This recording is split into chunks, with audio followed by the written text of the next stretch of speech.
الله وبركاته. حمدا ومصليا أما بعد، فأعوذ بالله من الشيطان الرجيم. بسم الله الرحمن الرحيم. وقل جاء الحق وزهق الباطل إن الباطل كان زهوقا। সমস্ত প্রশংসা জানাই মহান স্রষ্টার দরবারে, যে মহান রব্বুল আলামিন আমাদেরকে পরাধীন ভারতকে স্বাধীন করে আমাদের হাতে ফিরিয়ে দিয়েছে। মহান রব্বুল আলামিনের দরবারে সমবেত কণ্ঠে বলি আলহামদুলিল্লাহ। কানারে পরে কানারে হাবিব মানবতার মুক্তবতী নবী মুহাম্মদুর রাসূলুল্লাহ সাল্লাল্লাহু আলাইহি ওয়াসাল্লামের রওজাতুল আতহারে বর্ষিত হোক লক্ষ কোটি দরুদ ও সালামের নজরানা। সকলে বলি সাল্লাল্লাহু আলাইহি ওয়াসাল্লাম। অতঃপর আজ অনুষ্ঠানের সম্মানিত সঞ্চালক মহোদয়, মহাসম্মানিত পরম শ্রদ্ধেয় জামিয়া রহমানিয়ার ডিরেক্টর, আমাদের সকলের নয়নের মণি মোহাম্মদ মুফতি সাহেব হুজুর কেবলা সহ সমস্ত শিক্ষক মণ্ডলী, আমার সম্মুখে উপবিষ্ট সমস্ত স্তরের শ্রোতা মণ্ডলীকে আন্তরিক শ্রদ্ধা এবং ভালোবাসা জ্ঞাপন করছি। প্রিয় সুধী, আমরা জানি আজ 15ই আগস্ট স্বাধীনতার দিবস। এই স্বাধীনতার পিছনে রয়েছে বিরাট বড় একটি পরাধীনতা। পরাধীনতা না থাকলে আর স্বাধীনতার গল্প আসেনি। তো যখনই সেই পরাধীনতার কথাটি যখন আমাদের স্মৃতিপটে ভেসে ওঠে, তখনই আমাদের অন্তরগুলো রাগে, ক্ষোভে, দুঃখে, বেদনায়, হাসিতে আর কান্নায় ভরপুর হয়ে যায়। দীর্ঘ 200 বছর ধরে এই ভারতবর্ষের জমিনকে ইংরেজ সাম্রাজ্যবাদী তারা শাসন করেছে। শুধু শাসন করে, শাসনের সাথে সাথে তারা ভারতকে শোষণ করেছে। যখন ইংরেজ সেই ব্রিটিশদের নির্মম নির্যাতন অত্যাচার যখন ভারতবর্ষের মানুষদের উপরে পতিত হতে লাগলো, যখন তারা ভারতবর্ষের মান ধনসম্পদ করে নিজেদের দেশে নিয়ে যেতে লাগলো, ঠিক এরকম একটি পরিস্থিতিতে সিরাজুল হিন্দ শাহ আব্দুল আজিজ মুহাদ্দিস দেহলভী রহমাতুল্লাহ আলাইহি তিনি সর্বপ্রথম ব্রিটিশদের বিরুদ্ধে, পরাধীনতার বিরুদ্ধে আর স্বাধীনতার পক্ষে সংগ্রাম করার জন্য দীপ্ত কণ্ঠে ঘোষণা করেছিলেন। সূচনা হয়ে গেল ব্রিটিশদের বিরুদ্ধে আন্দোলন আর সংগ্রাম।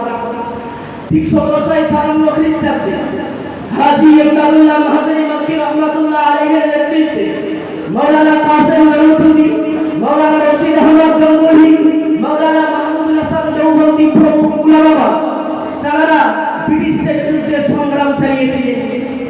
সেই সময় ব্রিটিশরা দেখলো এই ভারতবর্ষকে যদি আমাদের কব্জা করতে হয়, এই ভারতবর্ষের জমিনকে যদি আমাদের আয়ত্ত করতে হয় আর শাসন করতে হয়, সর্বপ্রথম এই ভারতবর্ষের জমিন থেকে আলেম ওলামাদেরকে উৎখাত করতে হবে। ঠিক এরকম একটি পরিস্থিতিতে ব্রিটিশের নির্দেশ অনুযায়ী ব্রিটিশ প্রশাসন 2 সপ্তাহের ভিতরে 2 লক্ষ মুসলমান তাদেরকে হত্যা করেছিল, যার ভিতরে 5000 ছিল আলেম ওলামা যাদেরকে ফাঁসির দড়িতে ঝুলানো হয়েছিল। শ্রদ্ধা মণ্ডলী, শুধু তাই নয়, 1864 থেকে নিয়ে 1868 খ্রিস্টাব্দ পর্যন্ত 14000 উলামাদেরকে ফাঁসির দড়িতে ঝুলিয়েছিল এই ব্রিটিশ সরকার। প্রিয় শ্রদ্ধা মণ্ডলী, আজ দিল্লির চাঁদনি চক্র থেকে নিয়ে খাইবার পর্যন্ত যে রাস্তা চলে গেছে, তার দুধারে এমন কোনো বৃক্ষ ছিল না সেই বৃক্ষে আলেম ওলামাদেরকে ফাঁসির দড়িতে ঝুলানো হয়নি। বড় অস্বস্তির, বেদনার, দুঃখের বিষয়, এই সমস্ত বীর মুজাহিদ আর ভারত রত্নদের নাম ইতিহাসের পাতা থেকে মুছে দিয়েছে।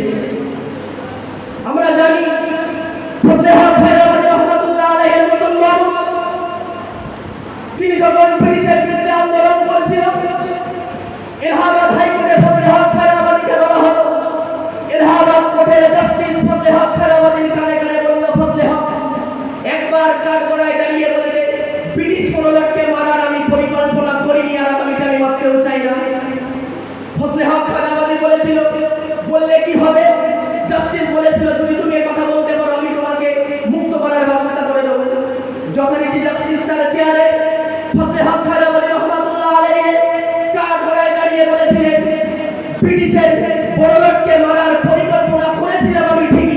কিন্তু ব্রিটিশ পররাষ্ট্রকে আমি মারতে পারিনি। আগামীতে যদি সুযোগ আসে ব্রিটিশ পররাষ্ট্রকে আমি মারবো, এর নাম ফজলে হক খায়রাবাদী। ওই সময় ফজলে হক খায়রাবাদীকে জেলবন্দি করা হলো, এলাহাবাদের জেলের ভিতরে কারাদণ্ড করা হলো। সেখানে ফজলে হক খায়রাবাদীকে সেখানে মাত্র দুটি রুটি আহার প্রদান করার জন্য দেওয়া হতো। একটি রুটি তিনি আহার করতেন, আর একটি রুটি উনুনের কয়লা দিয়ে পুরাই লিখে দিতেন আগামী প্রজন্মে ব্রিটিশ বিরোধী আন্দোলনটা কেমন ভাবে হবে। তিনি সেই রুটিটাকে নিয়ে চলাচলা করে জেলের বাইরে ফেলে দিতেন, আর মনে করতেন কবিলে ছিঁড়ে খেয়ে যদি আমার দুলাই লেখা ভারতবর্ষের কোনো মানুষের কাছে পৌঁছে যায়, তাহলে ভারতবর্ষের মানুষ ব্রিটিশ বিরোধী আন্দোলন করতে তাদের জন্য সহজ হয়ে যাবে। এর নাম তো ফজলে হক খায়রাবাদী। সুদীপ মন্ডলী, যখন এরকম পরিস্থিতি ব্রিটিশরা দেখলো, তাকে সাত সমুদ্র রক্ষার নদীর পার সেই আন্দামান সেলুলার জেলের ভিতরে কারাদণ্ড করা হয়। এমন নির্মম নির্যাতন সেখানে তার উপরে করা হতো, তাকে বাথরুম পরিষ্কার করতে দেওয়া হতো। শ্রদ্ধা মন্ডলী, কিন্তু একদিন ব্রিটিশের পক্ষ থেকে 75 পৃষ্ঠার একটি ফরাসি ভাষার ফরমান এসেছিল জেল কারারক্ষী পুলিশের কাছে।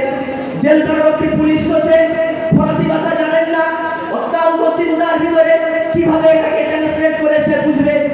তাকে জানানো হলো যে এই জেলের ভিতরে একজন বড় শিক্ষাবিদ রয়েছেন, যিনি আপনার এই 75 পৃষ্ঠার ফরমানকে ইংরেজিতে ট্রান্সলেট করে দিতে পারবে।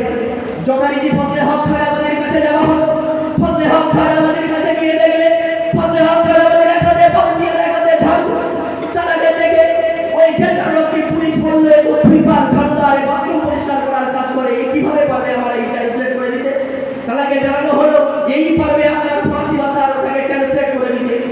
ফজলে হক খায়রাবাদী রহমাতুল্লাহ আলাইহি মাটিতে বসে গেলেন, বললেন খাতা আর কলম দিন। খাতা আর কলম তাকে দেওয়া হলো। তিনি সেখানে বসে সেই 75 পৃষ্ঠার ফরাসি ভাষার ফরমানকে ইংরেজিতে ট্রান্সলেট করে দিয়েছিলেন। শ্রদ্ধেয় সুধী, ওই সময় জেল কারারক্ষী পুলিশ কিং কর্তব্য বিমূঢ় হয়ে গেলেন।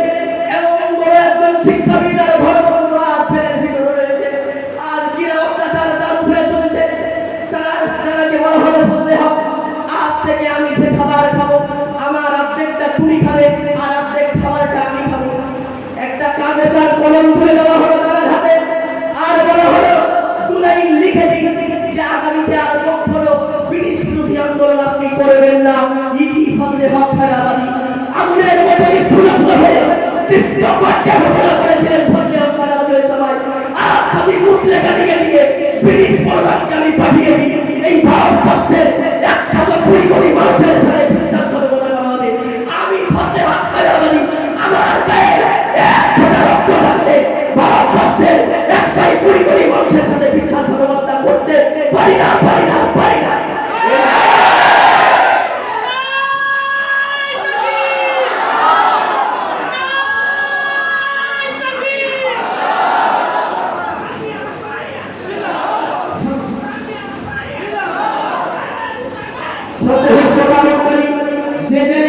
যে ছেলের ভিতরে ফজলে হক খায়রাবাদীকে রাখা হয়েছিল, ওই ছেলের দ্বিতীয় তলায় একজন ব্যক্তিকে রাখা হয়েছিল। নামটি হয়তো কেউ বাজিয়ে থাকবে, তার নাম ছিল সাবারকার। সেই সাবারকার তাকে 1911 সালে জেলের ভিতরে দেওয়া হয়। 1919 সালে জেল থেকে মুক্ত করা হয়েছিল, কারণ 6টি বার ব্রিটিশ পররাষ্ট্রকে চিঠি দিয়েছিল আর বলেছিল আর কখনো ব্রিটিশ বিরোধী আন্দোলন আমি করবো না, যতদিন বাঁচবো ব্রিটিশের দালাল হয়ে কাজ করবো আর ব্রিটিশের গোয়েন্দা হয়ে কাজ করবো। সেই সাবারকারকে মুক্ত দেওয়া হলো জেল থেকে 1911 সালে। আজ সেই সাবারকারের নামের প্রথমে বীর বিপ্লবী আর বীর মুজাহিদ দেওয়া হয়, কিন্তু ফজলে হক খায়রাবাদী রহমাতুল্লাহ আলাইহির মতো এত বড় একজন ব্যক্তিত্বের নাম ইতিহাসের অপর বলে বহিয়ে গিয়েছে। ধিক্কার জানায় ভারতবর্ষের ঐতিহাসিকদের। শ্রদ্ধা মন্ডলী, এইভাবে আন্দোলনের সংগ্রাম চলতে থাকে। 1947 সালে বিনয় বাদল দীনেশ, ক্ষুদিরাম বসু, ভগৎ সিং, মাস্টার নাসির হোসেনদের পাশাপাশি মাওলানা মোহাম্মদ আলী, মাওলানা শওকত আলী, শহীদ আজম আসফাকুল্লাহদের আত্মবলিদানের জীবন কুরবানের মাধ্যমে এই ভারতবর্ষ 1947 সালে স্বাধীনতা লাভ করেছে। আর সেই সমস্ত বিপ্লবীদের মুজাহিদদেরকে অন্তরের স্থান থেকে জানাই স্যালুট এবং মোবারকবাদ। শ্রদ্ধেয় প্রধানমন্ত্রী, 1947 সালে তো ভারত স্বাধীন হয়ে গেল, কিন্তু ভারতবর্ষের জমিনে একটা মহা বিপর্যয় ডেকে আনলো। সেটি কি ছিল? সেটি ছিল এই ভারতকে খণ্ড বিখণ্ড করে দেওয়া।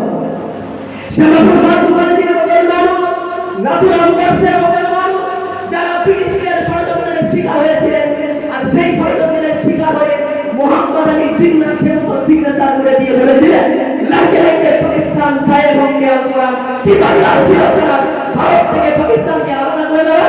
কোরআন প্রতিষ্ঠিত করার জন্য তো পাকিস্তান প্রয়োজন হয় না, কোরআন তো এই ভারতবর্ষ উপমহাদেশের মাটিতেই প্রতিষ্ঠিত হোক।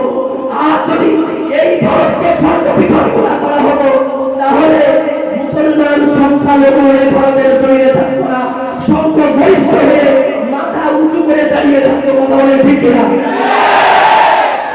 শ্রদ্ধেয় প্রধানমন্ত্রী, শ্যামাপ্রসাদ মুখার্জির মতো মানুষ যে ব্রিটিশ বড়লোককে অনেক আগে, দেশ ভাগ হবার অনেক আগে চিঠি দিয়ে বলেছিল, দেশ যদি ভাগ না হয় তবু আমি মেনে নিতে রাজি, বাংলাকে কোনো মতে আলাদা করে দিতে হবে।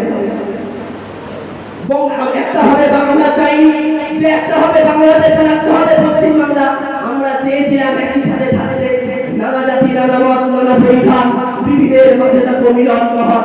আমরা চেয়েছিলাম এই ভারতবর্ষের জমিনে যে থেকে পাওয়া হবে, ওই থেকে উল্টে উল্টে ভারতবর্ষের জমিদার আদিবাসীরা খাবে, যে পেলেতে হাজি আর বাংলারা খাবে, ওই পেলেতে আরেকটা শিক্ষাও আর মুসলিমে বাংলা খাবে।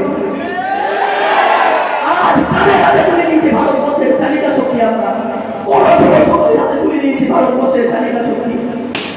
শ্রদ্ধেয় প্রধানমন্ত্রী, আজ ভারতবর্ষ স্বাধীন হয়ে গেল, 70-75 বছর পেরিয়ে গেল, কিন্তু আজও কি বুকে হাতে আমরা বলতে পারবো আমরা কি পেয়েছি আমাদের সেই প্রকৃত স্বাধীনতা? পেয়েছি আমরা আমাদের সেই প্রকৃত স্বাধীনতা? এই জন্যই কি আমাদের পূর্বপুরুষরা জীবন দিয়েছিল যে স্বাধীনতা 70-75 বছর পরে এই ভারতবর্ষের জমিনে হিন্দু আর মুসলমানকে ডিভাইডেড করার চক্রান্ত চালানো হবে। এই জন্যই কি ক্ষুদিরাম বসু বলাই ফাঁসির দড়িতে ঝুলেছিল যে স্বাধীনতার 70-75 বছর পরে এই ভারতবর্ষের উঁচু জাত আর নিচু জাতকে পার্থক্য করা হবে। এই জন্যই কি শহীদা মানুষ তারা জীবন বলিদান দিয়েছিল যে স্বাধীনতার 70-75 বছর পরে ভারতবর্ষের মুসলমানদেরকে বলা হবে যে মুসলমান ভাই ভারত ছাড়ো নাই কোরআন ছাড়ো, এমন স্লোগান উঠবে। এটাকে আশা করেছিল তারা? এই জন্যই কি নেতাজি সুভাষচন্দ্র বোসের মতো মানুষের বড় বিপ্লবী আন্দোলন করেছিল যে ভারতবর্ষের স্বাধীনতার 70-75 পরে ভারতবর্ষের মানুষের উপরে উঁচু জাত আর নিচু জাতকে পার্থক্য করা হবে। বড় দুঃখের বিষয়, বড় আফসোসের বিষয়, আজ পকেটের ভিতর থেকে 10 টাকার নোট বার করলে যার এক পাশে থাকে মহাত্মা গান্ধীর ছবি, 50 টাকার নোটের আর এক পাশে মহাত্মা গান্ধীর ছবি, 500 টাকার নোটের উল্টো পিঠে মহাত্মা গান্ধীর ছবি ছিল, 1000 টাকার নোটের উল্টো পিঠে মহাত্মা গান্ধীর ছবি ছিল, 2000 টাকার নোটের উল্টো পিঠে আজও মহাত্মা গান্ধীর ছবি আছে। কিন্তু যে মহাত্মা গান্ধীকে নাথুরাম গোডসে হত্যা করলো, সেই নাথুরাম গোডসের নামে ভারতবর্ষের জমিদার পূজা করে এদের মতো বেঈমান বিশ্বাস রাখো ভারতবর্ষের জমিদার একটা হতে পারে না। আজ তাদের হাতে তুলে দিচ্ছে ভারতবর্ষের চালিকা শক্তি। কোন শুভ শক্তি ভারতকে আজকে পরিচালনা করছে? এইভাবে যদি ভারত পরিচালিত হতে থাকে, হয়তো বা আগামী 50 বছরের ভিতরে আবারও এই ভারতবর্ষকে ব্রিটিশরা শাসন করবে। কিন্তু শরীরে এক ফোঁটা রক্ত থাকতে এই ভারতবর্ষের জমিনে আর কখনো অশুভ শক্তির হাতে আমরা তুলে দিতে পারবো না। তাতে যদি শহীদে আজম আসমাতুল্লাহর মতন জীবন বলিদান করতে হয়, তাতে যদি নেতাজি সুভাষচন্দ্র বোসের মতন গণবিপ্লবী আন্দোলন করতে হয়, হিন্দু মুসলমান সকলে কাঁধে কাঁধ মিলে ভারতবর্ষে গণবিপ্লবী আন্দোলন আবারও ভারতের মাটিতে হবে। এই ভারতবর্ষে ব্রিটিশদের দালাল দেখতে আমরা আর পশ্চিম প্রশ্রয় দিতে পারি না। শ্রদ্ধেয় প্রধানমন্ত্রী, আবারও যদি আমাদেরকে সেই ক্ষুদিরাম বোসের মতো গলায় দড়ি ধরতে হয়, আর সেই ভগৎ সিং আর মাস্টারটা সূর্য চন্দ্রের মতন ব্যক্তিত্বের মতন তাদের জীবন বলিদান দিতে চায়, তবুও দিয়ে দেব স্বতঃস্ফূর্তভাবে প্রস্তুত রয়েছে। কিন্তু এই ভারতবর্ষের জমিন থেকে ব্রিটিশের বুকে যারা বিপ্লবের উপরে দিয়ে এই ভারতের জমিনে নতুন বিপ্লবকে রোপণ করতে আমরা বদ্ধ করি ইনশাআল্লাহ। শ্রদ্ধেয় শ্রোতামণ্ডলী, এই বলে আমি আমার দীর্ঘ বক্তব্য এখানে ইতি করছি। জয় হিন্দ, আল্লাহু আকবার, ওয়া আখিরু দাওয়ানা আলহামদুলিল্লাহি রাব্বিল আলামিন। আসসালামু আলাইকুম ওয়া রাহমাতুল্লাহি ওয়া বারাকাতুহু।